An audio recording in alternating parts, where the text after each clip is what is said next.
అందరికీ నమస్తే. మీ Brahmi master YouTube ఛానల్‌కు స్వాగతం. ఈరోజు ఉద్యోగ సమాచారంలో భాగంగా కేంద్ర ప్రభుత్వం నుండి భారీ నోటిఫికేషన్ వెలువడింది. ఇంటెలిజెన్స్ బ్యూరోలో 3717 పోస్టులకు నోటిఫికేషన్ అన్నది వెలువడడం జరిగింది.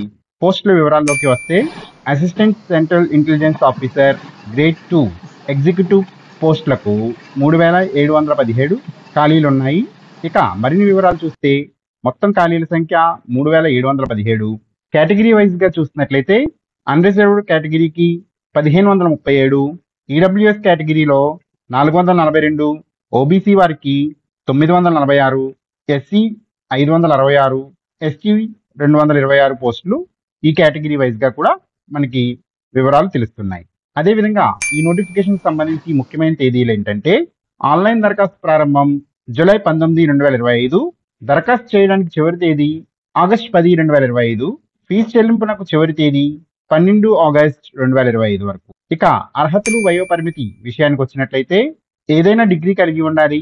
కంప్యూటర్ పరిజ్ఞానం అన్నది అదనపు క్వాలిఫికేషన్ అవుతుందన్నమాట.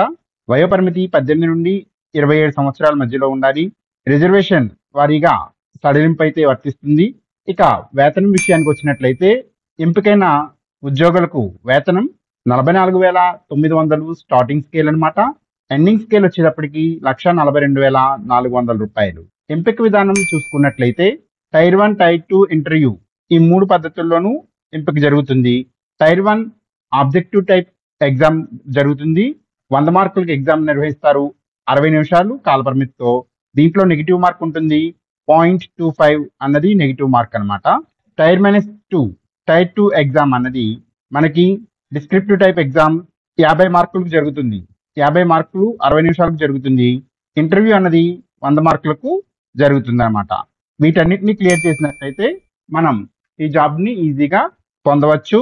ఇక ఫీజు వివరానికి వచ్చినట్లయితే జనరల్, ఓబీసీ, ఈడబ్ల్యూఎస్ అభ్యర్థులు 100 రూపాయలతో పాటుగా 550 రూపాయలు ప్రాసెసింగ్ ఫీజు చెల్లించాలి. ఎస్సీ, ఎస్టీ మహిళా అభ్యర్థులకు ఫీజు లేదనమాట. ఫీజు మినహాయింపు ఉంది. పరీక్షా కేంద్రాలు ఆంధ్రప్రదేశ్, తెలంగాణలో ప్రముఖ నగరాల్లో కలవు. దీన్ని అఫీషియల్ వెబ్సైట్లో చూడండి.